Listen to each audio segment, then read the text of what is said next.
Teatro, o podcast do Dona Maria II. A cada 15 dias, uma conversa sobre teatro com Mariana Maia de Oliveira. Sandra Faleiro, atriz e encenadora, é convidada neste episódio do podcast do Teatro Nacional Dona Maria II. Olá, Sandra, e obrigada por vir ao teatro. Quando tu te apresentas a ti própria, o que é que vem normalmente em primeiro lugar? É atriz ou encenadora? Devido às minhas circunstâncias da minha vida, eu apresento-me em primeiro lugar como atriz. Mas eu gostaria de ter condições para, num futuro, me apresentar em primeiro lugar como encenadora. Planeias dar mais espaço a isso na tua vida no futuro? Eu não sei se será possível, porque é muito difícil conseguir viver da encenação. Neste momento os apoios são muito poucos, não é? E viver só do teatro para mim seria impossível, seria completamente impraticável. Mas gostava muito de começar a trabalhar mais como encenadora, não sei, vamos ver. Houve uma altura em que isso criava-me alguma frustração, mas agora já não, já resolvi, já estou a resolver isso na minha cabeça e pronto, e vou tentar trabalhar para isso o mais possível. Porque és mais feliz a fazer uma coisa do que outra, ou não tem a ver com isso? Sim. O trabalho como atriz causa muita angústia e ao mesmo tempo que cria muita felicidade, também cria muito sofrimento. É uma coisa, um paradoxo, mas é verdade. E a exposição, o estar em cima de um palco, é uma coisa que eu comparo a um desporto de alta competição. Porque, de facto, estamos completamente expostos, não é? E é muito exigente, em termos até de alguma resistência psicológica, porque as nossas fragilidades, o nosso suor, os nossos tremelicos estão expostos, não é? É como se estivéssemos ali numa lupa.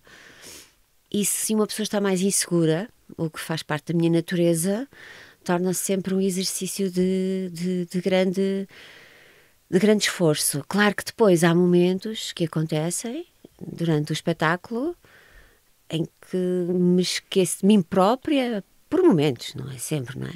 E se atinge um êxtase, pronto. E eu acho que isso me mantém um bocadinho também na profissão de uma forma mais ou menos saudável, por causa desses pequenos momentos de alegria e êxtase em que de repente me esqueço de mim. São pequenos momentos. E na encenação há êxtases? Há no sentido humanitário. Não quer dizer que eu me acho uma encenadora extraordinária. Não é nada disso. É mais na comunicação com os atores, com a equipa, com o gerir personalidades, com o tentar despertar coisas novas nas pessoas com quem estou a trabalhar. E quando isso acontece, para mim é uma coisa que me dá muita alegria mesmo. E criar um bom ambiente de trabalho é uma coisa que eu procuro. E justo e humano no sentido do tempo, de gerir tempo. E quase filosófico, na realidade, de forma de estar na vida. É uma coisa... Ou seja, quando eu estou a encenar, permite-me criar as minhas regras de como eu acho que se devia trabalhar e estar no trabalho e na vida. Crias a tua micro-sociedade ideal durante um período. Durante um período, sim. E isso para mim é maravilhoso e causa mesmo muita alegria. Encenar é também uma tentativa de invisibilidade? Esta questão da invisibilidade, não sei se será a palavra certa. É mais uma coisa recuada, não sei. Mas eu tenho coisas para dizer, portanto, eu não quero ser invisível, não é? Quero ser audível e visível. Mas tenho coisas para dizer, nem é para dizer, na realidade. Eu quero entrar em diálogo, é mais isso. Coisas só eu sozinha para dizer, não tenho muito interesse, tanto que o meu trabalho é um trabalho de grupo, não é? De conjunto, um conjunto de pessoas, não é? De entrares ali num brainstorming, não é? Puxar cordelinhos uns aos outros isso interessa-me. Portanto, interessa-me ser audível e dizível para entrar em dialética, não é? Pronto. Sandra, há uma pessoa na tua vida, penso eu, que te diz, que é a pessoa que te diz, olha, se calhar podias encenar ou devias experimentar isto, ou não? Sim, foi o Mário Viegas, foi. Eu ainda consegui cruzar-me com o Mário Viegas, já nos últimos anos da sua vida. Ele já estava bastante doente. E nós estávamos a ensaiar, nós tivemos a ensaiar várias coisas e ele depois ia desistindo. Acho que ele também estava numa fase em que não queria abordar certos assuntos porque isso lhe era profundamente doloroso. Então nós estivemos a ensaiar durante meses. Era o quê? O Homem-Elefante, e ele depois desistiu. Depois começámos a ensaiar peças curtas de Chekhov, depois também pegámos em coisas do Carlo Valentim, e depois ele foi desistindo, e depois ele acabou por encenar uma comédia às escuras, do Peter Shaffer. E durante este processo todo, que foi um ano até começarmos até ele depois de ter decidido pegar nesta peça, fomos nos conhecendo, obviamente, não é? E ele disse-me que achava que eu também era encenadora. E então convidou-me para fazer uma pequena peça, logo um Beckett, que aquilo aquele senhor é genial, mas é retorcido, mas para fazer uma pequena peça, uma peça curta do Beckett, para comemorar os 5 anos da companhia. E assim foi, pronto. Eu já tinha feito coisas na escola, fazia muitas pecinhas na escola, até como forma de apresentar os meus trabalhos. E aquilo foi mesmo um despertar. Eu percebi que queria ensinar e comecei aí a fazer projetos e comecei a ensinar a partir daí. Percebes porque é que ele te disse isso? O que é que achas que ele viu ali? Tentavas dizer coisas, dar palpites? Era isso? Eu nunca fui muito andar a dar palpites. Até era bastante tímida. Pois, justamente, consigo imaginar isso, por isso é que te pergunto o que é que achas que não, fez o Mário Viegas dizer-te isso. Acho que era mais as conversas depois dos ensaios, na realidade. Não durante os ensaios, mas depois dos ensaios. Muitas vezes ficávamos a conversar. E eu acho que foi um bocadinho por aí que ele chegou à conclusão que eu também era encenadora. E agradeço-lhe profundamente, porque ser só atriz, para mim, agora começando a imaginar isso, para mim seria o degredo. Porque é uma coisa que estás dependente sempre dos outros, não é? E há momentos na nossa vida em que nós não temos tanto trabalho e as coisas não... E eu tenho sempre coisas na cabeça que quero fazer, então começo a transportar-me para esse sítio, não é? E a projetar coisas, isso é muito bom. Vives nessa ideia ou seja, precisas dessa ideia de projeto para te motivar a fazer coisas. Sim. Acho que devemos ser os únicos animais que têm projeto, não é? Uma ideia de querer fazer uma coisa no futuro que ainda não existe. Sim, é isso que me faz um bocadinho ir para a frente. E também vivo naquela ideia, ao mesmo tempo, de ter medo de ter projetos, de estar apaixonada, de ter inspiração, estou sempre nesta luta. Neste momento tens a vida planeada há quanto tempo? Ou seja, o projeto mais longínquo que tens passa-se a que distância no horizonte? Não, agora tenho só trabalhos como atriz, mas eu vou sair daqui e vou para a Gulbenkian escrever uma coisa para um projeto que eu pretendo apresentar, vamos ver. Já ando aqui a trabalhar coisas, mas seria 2026, fim de 2025. Okay. Seria por aí. Em 2025 eu tenho que ganhar dinheiro. Vamos ver. É mesmo assim, juntar para depois conseguir fazer as minhas coisas com alguma serenidade. Comprar tempo, não é? Sim. Quantos cerejais do Chekhov é que tu viste antes de fazeres o teu cerejal do Chekhov? Não vi nenhum. Não viste muitos? Não. Por acaso não vi nenhum. Vi coisas no YouTube, não é? Aquelas imagens que aparecem pequenas dos espetáculos, não é? Excertos. Não vi nenhum. Não porque, não vou ver nenhum, não. Sim. Porque não tive acesso na altura, quando o Serjal cá... No ano em que eu fiz o Serjal, o Tonakid fez as peças todas de Chekhov. Foi muito engraçado, porque parece que todos temos a mesma ideia ao mesmo tempo. Foi no mesmo ano que aconteceu? Foi no mesmo ano. E depois também o José Peixoto também fez, nos Recreios da Amadora, acho eu, também um de Chekhov. No mesmo ano houve 3 de Chekhovs, 3 Serjais. É muito engraçado. Havia anos que ninguém fazia. E há estas coincidências de uma espécie de inconsciente coletivo que acontece. De repente toda a gente tem... Mas eu não consegui ver. Não por não querer, não consegui ver. Porque há sempre isso nos clássicos, que é o peso de tudo o que já foi feito, não é? Estar a fazer uma coisa e ter, se calhar, demasiadas referências ou sim. demasiados modelos. Isso não me assusta. Claro que caímos sempre naquela coisa que pode haver plágios, mas nós inspiramos-nos todos uns nos outros, não é? É impossível, nós não somos uma tábua rasa. Estamos cheios de tábua já escrita. Já temos referências mesmo conscientes, inconscientes até. Então agora que somos bombardeados por imagens todos os dias, não é? Também acho que há uma coisa que se chama, que é a memória, não é?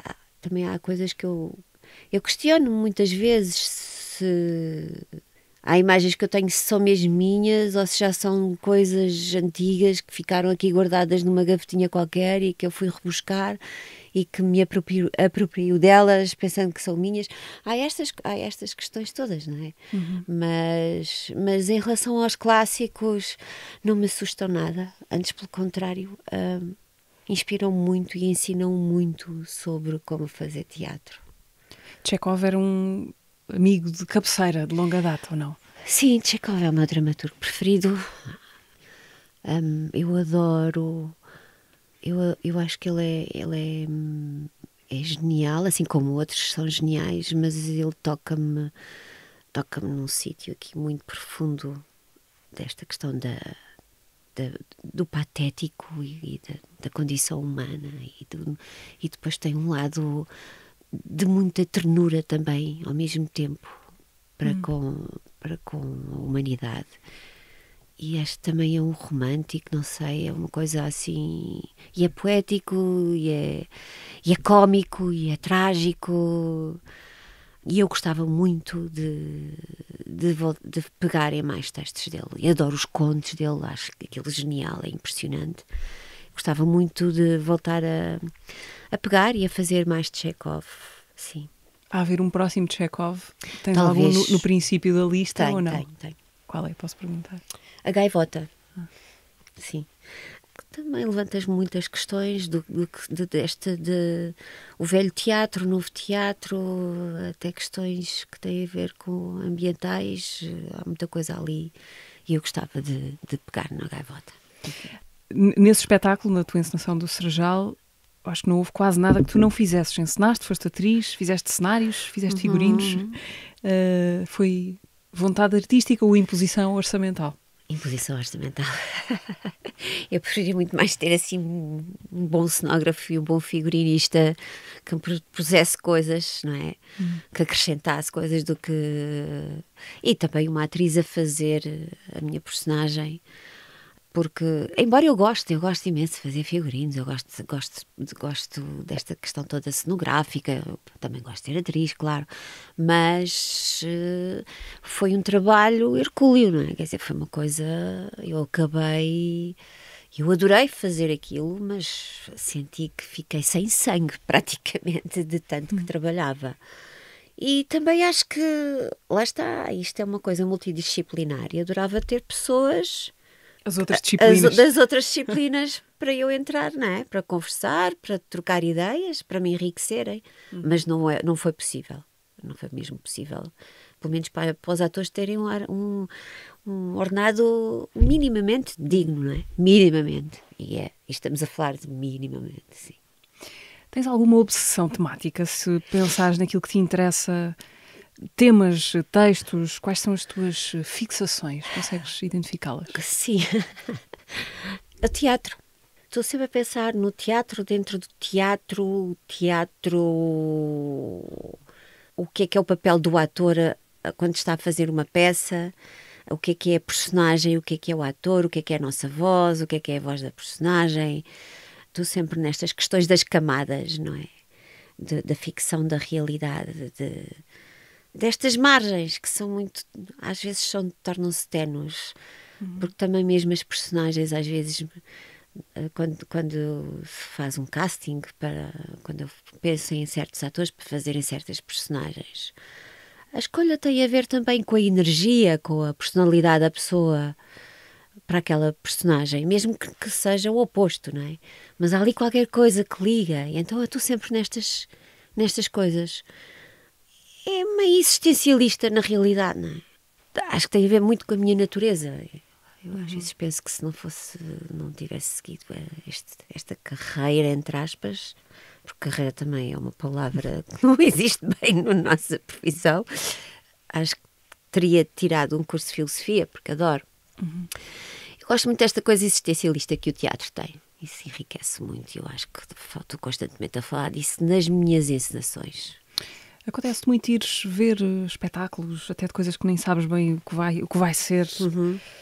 Nesse sentido de ver atores que depois possivelmente te lembras de convidar, mesmo sem os conheceres bem. Isso acontece. Falavas desse sentir uma certa energia que cabe numa personagem. Sim. E gostava de ver mais. Este ano tem sido terrível. Estou-me a sentir completamente... Estou em déficit.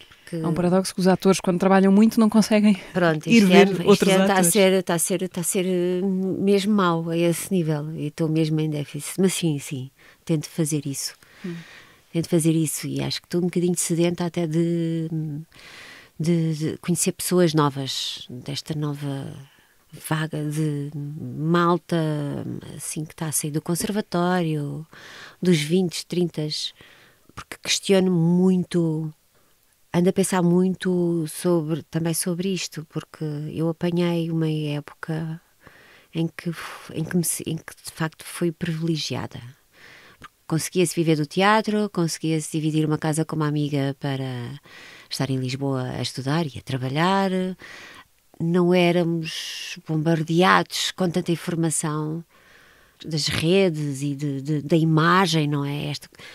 Não havia tanto culto da imagem. Sinto que o tempo era mais humano, não é? Tínhamos um tempo mais de acordo com a nossa natureza, acho eu. Agora anda tudo super acelerado, ok, há muita informação, mas também há muito este culto da imagem, já se viu tudo e havia uma ideologia mais forte. Agora as ideologias são todas, estamos a viver tempos muito difíceis de radicalismos, não é? Que é tudo extremo, e tenho muito interesse em começar a trabalhar mais com estas pessoas mais novas, perceber como é que eles estão a lidar com isto tudo, porque eu acho que o mundo está difícil e manter-se inspirado e apaixonado e esperançoso, não é? Ter esperança, não é? Manter-se a alegria, não é? Está complicado. Eu quero saber como é que... Porque para mim quero perceber como é que eles lidam com isto, não é? Como é que se lida com isto? Tu recentemente tens estado metida na parelha de espetáculos que reabriram o Teatro Variedades no Parque Meias. 2 espetáculos do Ricardo Neves, que esteve aqui há uns meses no teatro, conheces bem, já fizeste várias coisas com ele. Há uma situação curiosa, várias interseções aqui, não é? Tu já tinhas encenado o Entraria nesta sala, que agora voltou numa encenação do Ricardo, e fazes parte do elenco do Swimming Pool Party. Mas em relação ao Entraria nesta sala, como é que é ver outra leitura de uma peça que tu encenaste no Dona Maria II há uns anos? Foi muito engraçado, porque o processo do Entraria nesta sala foi um convite que eu fiz ao Ricardo para ele escrever esta peça. E falámos muito no universo, olha, estamos aqui na Tobis, tudo aconteceu, do cinema, da época do cinemador, destas figuras pela qual tanto eu como ele tínhamos tanto carinho, e então foi um processo muito engraçado. Mas eu sou muito diferente do Ricardo, muito diferente. E eu adoro, e ele adora-me. Ele houve uma vez que disse, tu és igual a mim, mas és uma romântica. Mas ele também é, de outra maneira. E então já fui ver esta encenação dele e não tem nada a ver. Provocou-me alguma estranheza, mas eu gostei. o Entraria Nessa Sala já tinhas feito e estiveste agora no elenco do Swimming Pool Party, outra peça do Ricardo, Sim. a fazer aquela figura, como definir a Judy? Uma espécie de aristocrata sem noção, não é? Entre o bizarro e o É bizarro, e o é excêntrico. bizarro, é super bizarra. E eu estou a adorar fazer. Olha, é daquelas coisas, daqueles trabalhos que me trazem uma grande alegria, porque ela é bizarra, é uma boa palavra, obrigada. Sim, é uma aristocrática, sim, decadente, alcoólica, neurótica, dependente de comprimidos e que tem o marido que é claramente gay e que toma conta dela. Pronto, é assim. Eu inspirei-me em várias figuras, fiz assim um mix na minha cabeça de várias personagens, mesmo que da vida real. Como, por exemplo, podes dizer algumas, ou são personagens mesmo da vida real, que não queres adivinhar? Há sim algumas e inspirei-me em algumas atrizes também. Divas dos anos 40, 50, inspirei-me assim. Foi assim uma misturada de coisas. E também nas coreografias do Boa-Fosse, por causa de toda a fisicalidade dela, também brinquei um bocadinho com isso. Uma coisa interessante nesse espetáculo e nesse texto, e na tua personagem em particular, é que aquilo é grotesco às vezes, não é? Horrível, mas também é muito cómico. Sim. Há um diálogo em particular em que tu pedes à criada que vá matar não sei quantas martas sim. para fazer um casaquinho porque está a ficar frio. Sim. Mas para não trazer as cabeças. As cabeças prefiro não é? Assim, uma coisa desse. Sim. Isto podia ser uma coisa horrível, mas é uma coisa muito cómica e a sala vem abaixo a rir nesse momento. Porquê que isto acontece? Porque nós somos perversos também, não é? Eu acho que tem um bocadinho a ver com isso. E aquilo é tão horrível que dá vontade de rir. Horrível e patético, não é? É muito pateta também, não é? É muito surreal tudo aquilo, mas também está sustentado nestas figuras, não é? E naquela estética toda. O texto lembra, há coisas também que me lembram ali um bocadinho aquele mundo do Fellini, daquelas cenas em que há nos estúdios de televisão, em que há aquelas figuras, ou então lá do Civilta, em que há aquelas festas aristocráticas em que eles estão todos bêbados e atiram-se todos uns para os outros, envolvem-se todos uns com os outros, e aquilo é uma decadência, uma coisa, estão todos num mundo próprio, não é? Eles estão numa bolha. Portanto, ao mesmo tempo, é estranho, não é? Aquilo ao mesmo tempo é muito leve, mas toca ali em sítios Há um desconforto, sim. desconfortáveis. Sim. É isso. E depois também dá vontade de rir, não é? É o patético que eu adoro. Assim, o patético é uma coisa muito difícil de se fazer, eu acho. E eu adoro. É mais difícil pôr em cena isso, o patético, do que o trágico, por exemplo? Eu acho que é. Nós temos também todos uma cultura do trágico, não é? Então nós temos esta coisa de o trágico para nós é mais fácil, acho eu. É mais difícil, ou seja, é mais difícil rir de ti próprio, não é? Isso é uma coisa que tu tens que cultivar. Tu, quando és criança, tu choras quando estás triste e ficas frustrado e sofres mesmo, não é? Isto é uma coisa da nossa natureza. O rir de ti próprio já é quando já cresceste e já evoluíste e já estás, riste da tua tragédia e riste de ti próprio e torna-se também, consegues lidar com o patético às vezes das situações, não é? É uma operação mais complexa. Sim, eu acho que sim. Eu acho que sim. Sandra, Top Girls 2021, Teatro Nacional Dona Maria II, uma encenação da Cristina Carvalhal também. Partilhaste o palco nessa altura com a Alice Azevedo. Sim. Que te faz uma pergunta. Aqui normalmente há uma pergunta. Alice faz uma pergunta. Não só faz uma pergunta, como diz coisas. Vamos ouvir. Olá, Sandra. Como a mim esta responsabilidade de fazer uma pergunta que faço questão de gravar num café. Não me lembro da última vez que partilhámos um café. Deve ter sido na altura das Top Girls, quando havia Teatro Nacional. Lembras-te? Sim. Não sei bem a que propósito é que me calhou a mim esta responsabilidade, mas quase me sinto lisonjeada. Não sei se foi por te admirar tanto como atriz, ou por te admirar tanto como encenadora, ou por te admirar tanto só assim como pessoa em geral. Pode até ter sido porque foste tu que me ofereceste o meu colar preferido. Mas não sei como é que a Mariana teria acesso a essa informação, por mais diligente que seja no seu trabalho. Quanto a perguntas, não sei que te pergunte. Ocorreu-me perguntar-te, porque me dizias há uns dias que não cantas. E ocorreu-me perguntar-te, então, como é que tanto me encantas? Foi a primeira coisa que me ocorreu. Mas vou fazer uma a sério. Mas para não me alongar demasiado em todas as perguntas que te farei um dia, espero, pergunto-te para já. Qual é o espetáculo que tu gostavas mesmo de encenar? Seja que texto, ou que premissa, ou que elenco. Não tem que ser uma coisa que vais fazer num futuro próximo, ou médio, ou longínquo. Pode até nunca vir a acontecer. Mas qual é o espetáculo? Um beijinho grande, querida Sandra. Oh, que linda. Até já. Que querida. Eu não sabia do colar, de facto. Eu tenho uma resposta rápida. Os Gigantes da Montanha, do Pirandello. Ok. Lá está esta questão do teatro, não é? É sempre isto também. Sim. Já fizeste algum Pirandello? Não, seria o primeiro. Fiz no teatro amador, no teatro à parte. Fiz 6 personagens à procura de um ator. Não, esta noite improvisa-se, parva. Pronto. E adoro, mas tem sempre muitas personagens, não é? E é sempre esta questão orçamental. É sempre isso que me trava. Há um papel de que eu gostava de falar, que fizeste no cinema e na televisão também, porque o filme, na verdade, foi depois também uma série de televisão, A Herdade, filme do Tiago Guedes, que atravessa a história recente de Portugal, durante e pós 25 de Abril, a partir de uma herdade no Ribatejo.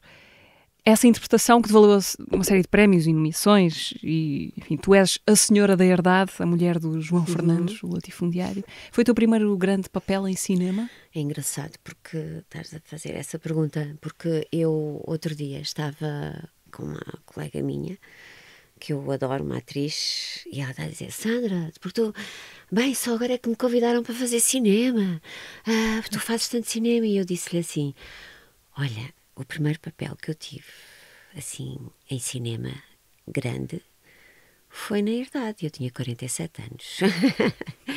Portanto, tu tens 45, calma. Está quase. Eu fiz, assim, umas coisas pequeninas quando tinha 20 anos. Depois nunca mais fiz nada. Depois fiz uma outra participação. E sim, foi, assim, o grande papel. E foi um papel extraordinário esse, sobretudo pelo que tu não dizes, porque é um papel em que os teus silêncios falam mais do que as tuas palavras, que são poucas, se bem me lembro, não é? Uhum. E, no entanto, a tua presença no filme é uma coisa muito, muito forte, os teus olhares, os teus gestos, os teus não ditos. A contenção, essa contenção pode ser o exercício mais difícil para um ator. Como é que se treina para ser uma espécie de fantasma, não é? Uhum. Era uma espécie de fantasma, sim. A contenção para mim é fácil ao mesmo tempo. Mas é uma contenção que tem de falar também, não é? Está Sim. cheia de significado.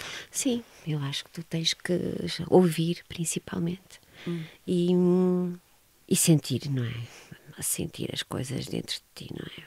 Não é... Como é que eu ia te explicar isto? Não é estares a vir imagens, não é estares a vitimar-te, não é? É estares aqui estás naquele sítio. Estás naquele sítio de tentar estar naquela situação, ouvires. E às vezes também não estás a ouvir, e também se perceber que não estás a ouvir, que estás a pensar que também já não estás a ouvir porque escolheste não ouvir, porque te provoca ainda mais sofrimento. E depois, ou seja, é um vai e vem de emoções que para mim é uma espécie quase de... é foco também interior, não é? E quando o olhar recua e tu estás a ouvir e não estás a ouvir, e estás a ver a tua vida a passar, e estás a fazer, e estás ali, de repente vêm imagens, e de repente estás ali outra vez. Nunca é só uma coisa, são várias coisas, e no meio disto tudo há uma grande abstração.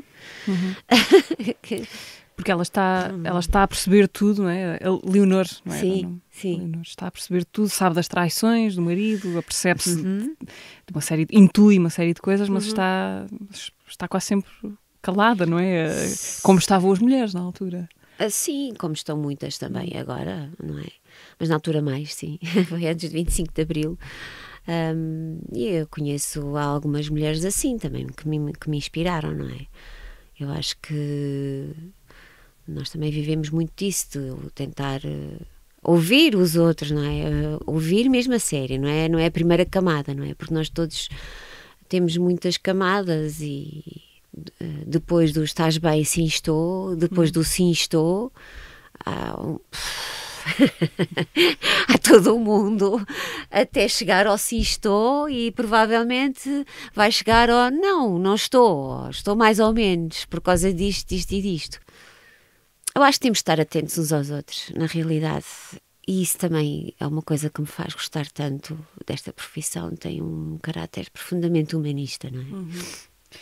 E na verdade, por exemplo, a rodagem do filme é uma coisa muito de fragmentos, não é?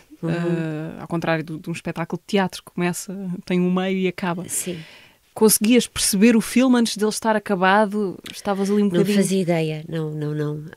Houve uma fase até com o Tiago, nós fizemos algumas versões das cenas, ou seja, também tu confias, não é?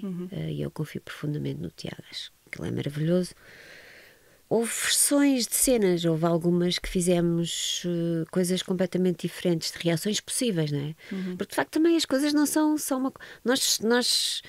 Nós podemos reagir às coisas de formas muito diferentes e sermos a mesma pessoa e hoje reage assim, ou no segundo a seguir reage de outra maneira. Portanto, essa elasticidade.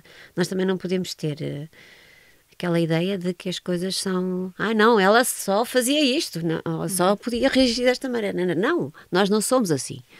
Temos uma quantidade de formas de estar, de caminhos possíveis, não é? Pronto, portanto foi um bocadinho por aí. Portanto, eu não soube, nunca imaginei como é que seria o produto final. O produto final foi um processo, foi um processo de entrega e de procura e de estar lá no momento e de procurar uma verdade qualquer naquele momento, naquele dia em que eu acordei e no estado de espírito em que estava.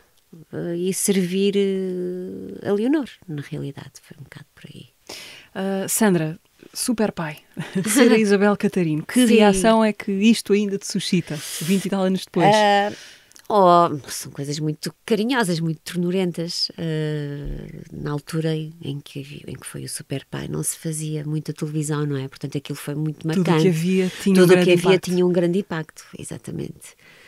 Foi uma fase bonita da minha vida, em que aquela pequena família se tornou uma família mesmo. Ainda hoje falo com as meninas e com o Luís Parteiro, quer dizer, foi uma... Sim, e o ano passado eu estive a trabalhar com a Sofia Arruda, que fazia de minha filha, foi assim uma coisa muito... Estávamos super contentes, pronto, porque foi... Sempre que há estes reencontros ficamos numa grande felicidade. Eu continuo a falar também com a Madalena, a Filipa... Às vezes no Instagram mando-lhe um beijinho assim, é com quem tenho menos contacto, mas também porque ela também seguiu outra profissão, acho que também tem um bocadinho a ver com isso, já não nos cruzamos assim como cruzo com os outros. E assim foi difícil ao mesmo tempo, porque... Foi o teu primeiro boom de popularidade. Sim, e isso tive ali uma fase de adaptação, que de repente as pessoas olhavam para mim na rua e comentavam e apontavam e vinham... E eu sou mesmo tímida e aquilo foi um bocado complicado de gerir. Depois, quando dei a volta, aceitei e fiquei tranquila. Passou. Sim. Não chega a ser daqueles papéis que se colam à pele durante mais tempo do que gostarias? Tive sorte. Eu acho que tive sorte. Eu consegui fazer coisas muito diferentes, não é? E esse que está sempre um bocadinho colado, não é? Portanto, pelas pessoas dessa geração lembram-se de mim, mas isso faz parte desta profissão. O Super Pai foi ali no início dos anos 2000, não é? Sim, a minha filha nasceu em 2000, eu comecei a trabalhar, ela tinha 4 meses, foi. E para a geração de miúdos nessa altura que teriam uns 8, claro 9, 10, 11, 12 anos, foi assim, uma série muito marcante. Lá está por essa questão, tudo o que acontecia na televisão tinha grande... Nos atores que fazem cinema e televisão há isto, não é? Que o passado tem um lado muito, muito público, não é? Um contabilista, em princípio, não vai confrontar-se com o trabalho que fez em 1998, mas no outro dia, por exemplo, estava a passar canais e na RTP Memória lá estavas tu, na Vila Faia. É isso. Quando te acontecem esses encontros imediatos com a atriz que eras há umas décadas, achas piada ou mudas de canal? Acho piada, fico a ver um bocadinho, acho piada e vejo, canastrona. Mas não fico a sofrer por isso, nem nada disso. Acho piada, eu também eu sou um bocadinho nostálgica, também não... Tenho um bocadinho disso em mim, mas não é nostálgica no sentido de sofrimento. Não, eu gosto de ver fotografias antigas, também gosto de ver coisas que eu fiz há anos atrás. Eu não vejo, por hábito, não estou a ver só as minhas, porque esta profissão também é muito do ego, eu, não é? Do espelho, não é?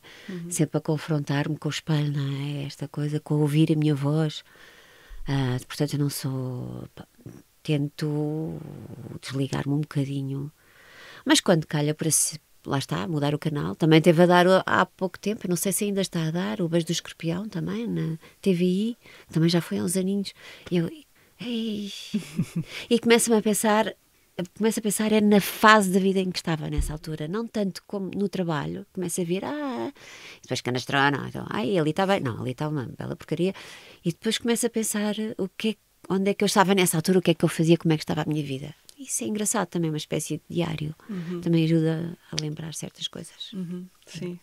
Tu começas a trabalhar muito cedo, não é? Aos 15 anos, foi isso? Já estavas a fazer coisas Sim. Em cima de um palco. Como é que acontece? Fui fazer uma audição a teatro aberto e precisavam de uma miúda. E apareci eu, era uma miúda e pronto, eles apanharam-me.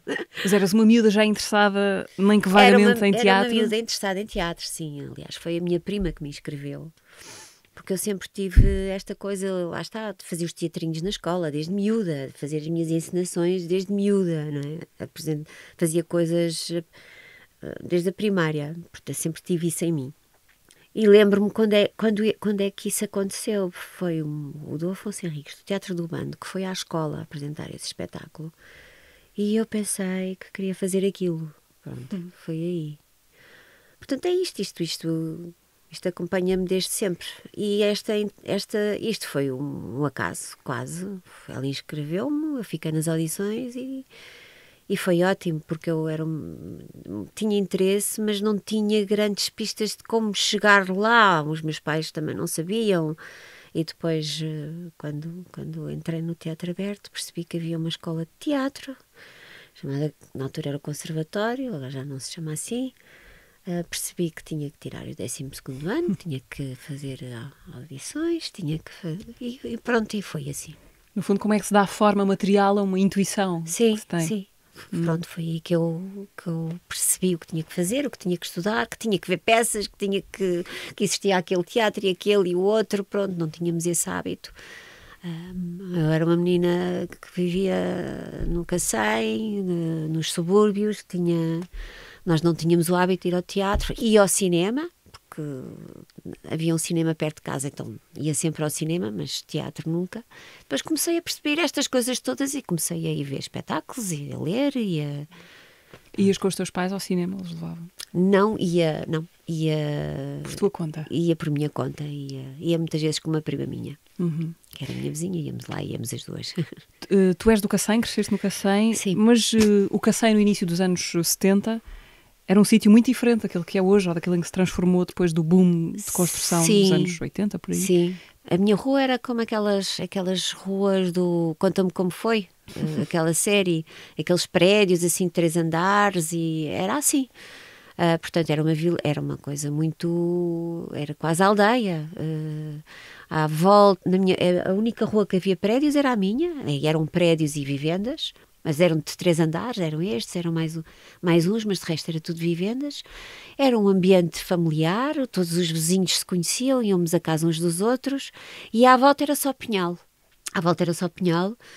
E apanhei esse boom nos anos 80, que para mim, como criança, foi uma grande excitação. Quer dizer, começaram a haver prédios e coisas, e eu achava aquilo incrível, e agora eu às vezes vou ao Cacém, porque gosto de ir lá uma vez por ano, andar nas ruas que eu andava, no caminho para a minha escola, a ver como é que aquilo está. Lá está, porque eu tenho esta coisa meio nostálgica em mim, que eu gosto de livro de memórias, não é?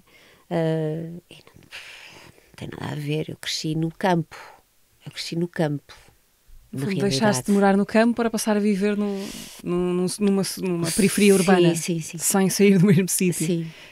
Mas consegues, quando fazes essas visitas, ainda reconhecer os lugares da tua infância? Sim.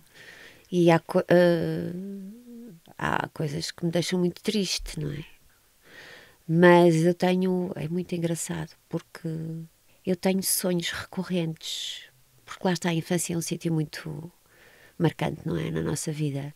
Eu tenho sonhos recorrentes com a minha rua, com antigas casas que existem lá e com prédios e prédios abandonados, e eu tomo conta dos prédios e de repente transformo os prédios em centros culturais. É sempre esta coisa, em salas de teatro, e de repente o Cacém ganha uma vida inacreditável, mas já tem, o ama, assim, que eu acho maravilhoso. E então eu de repente também, na minha rua, isto é uma coisa constante, é recorrente. Há lá um prédio que é um prédio meio sonho, meio verdade, porque é uma mistura de uma vivenda com um prédio que há lá, em que aquilo de repente se transforma num grande centro cultural, cheio de vida e com salas e uma coisa impressionante.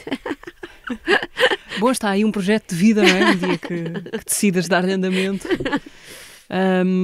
Vamos, num minuto, rapidamente recuperar o episódio anterior do Teatro. Estivemos com o Vítor Silva Costa.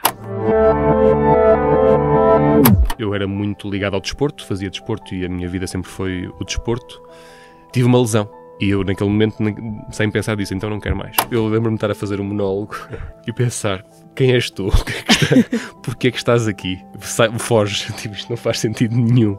Estás a fazer com que as pessoas percam o seu tempo. Eu sempre fui e sou uma pessoa que tem vários problemas sociais. Tenho sempre uma ansiedade social muito, muito grande. Não porque não gosto de pessoas, mas porque não sei lidar com elas, muitas vezes. Tenho uma herança latina muito presente, não só da língua, mas da comida, da música, e tenho alguma nostalgia de um sítio que nunca visitei. As únicas vezes que eu vi meu pai chorar foi a ver o Benfica. Não foi porque estava triste com a vida, ou com o trabalho, ou com a família, foi porque o Benfica perdeu.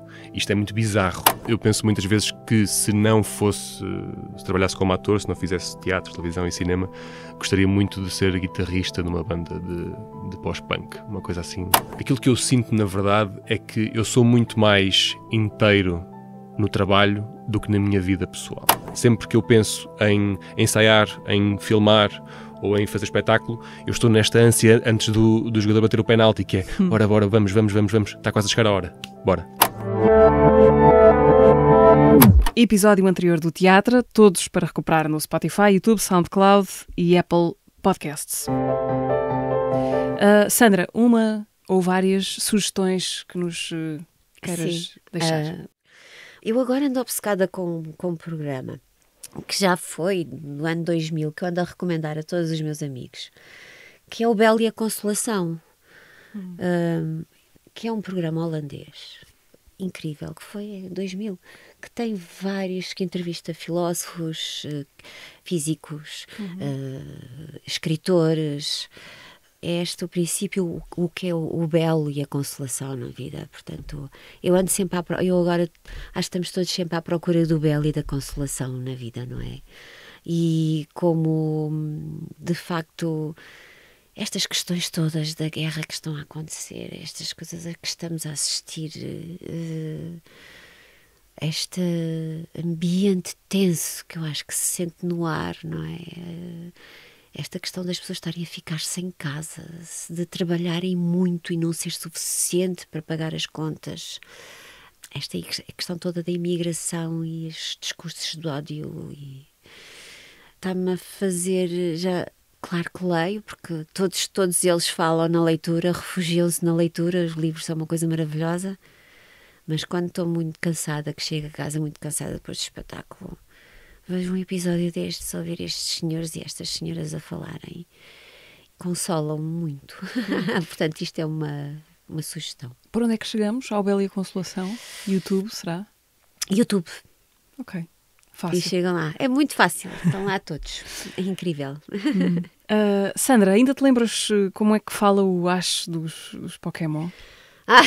Sim. Eu estava grávida da minha filha, barriga já mesmo quase a explodir. E era uma coisa assim meio rouca, que eu agora já não consigo fazer, mas era: olha, vem cá, era uma coisa assim, força, ei, Pokémon, uma coisa desse género. Ok, tens um Pokémon preferido ou não? É o Pikachu. O Pikachu é o mais popular. É o Pikachu. Pikachu. Já que acabamos inesperadamente a falar de Pokémons, eu acabo a dizer, podem apanhá-los todos, não os Pokémon, mas os espetáculos que a Sandra Faleiro andar a fazer nos próximos tempos. Obrigada, Sandra, Muito por teres vindo obrigada. ao teatro. Todos os episódios do podcast do Dona Maria II para ouvir e subscrever no Spotify, YouTube, SoundCloud e Apple Podcasts. Até daqui a 15 dias.